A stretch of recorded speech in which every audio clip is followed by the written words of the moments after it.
ഒരു സ്ഥാപനമൊക്കെ തുടങ്ങുമ്പോ അതിവിടെ രജിസ്റ്റർ ചെയ്യണ്ടേ? അതെ, ഒരു ഏ ഒരു 3 മാസം കഴിഞ്ഞിട്ട് ചെയ്താ മതിയല്ലോ. അത് 3 മാസം കഴിഞ്ഞിട്ട് മതി. അതൊക്കെ പിന്നെ സാറിന് അറിയാമല്ലോ. നമ്മള് സർവീസിൽ ഉണ്ടായിരുന്നല്ലേ.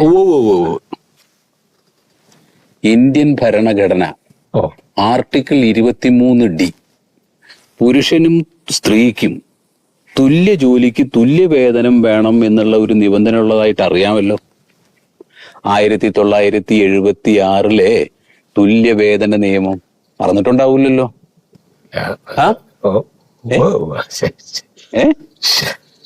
അറിയാം. ഈ പൊന്നരുവി ടെക്സ്റ്റൈൽസ് സാറിന്റെ അല്ലേ? അതെ അതെ അതെ. അപ്പൊ അവിടെ ജോലി ചെയ്യുന്ന മണ്ടോദരി എന്ന് പറയുന്ന ഒരു സ്ത്രീ ഇവിടെ വന്നിട്ട് ഒരു കംപ്ലൈന്റ് തന്നിട്ടുണ്ട്.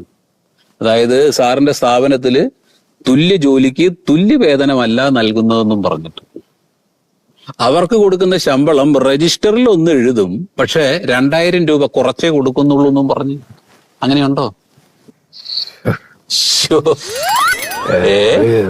സ്ഥാപനം തുടങ്ങിയിട്ടല്ലേ ഉള്ളൂ സത്യം സാറേ. അതുകൊണ്ട് ഇപ്പൊ കൊടുക്കണ്ടെന്നാണോ?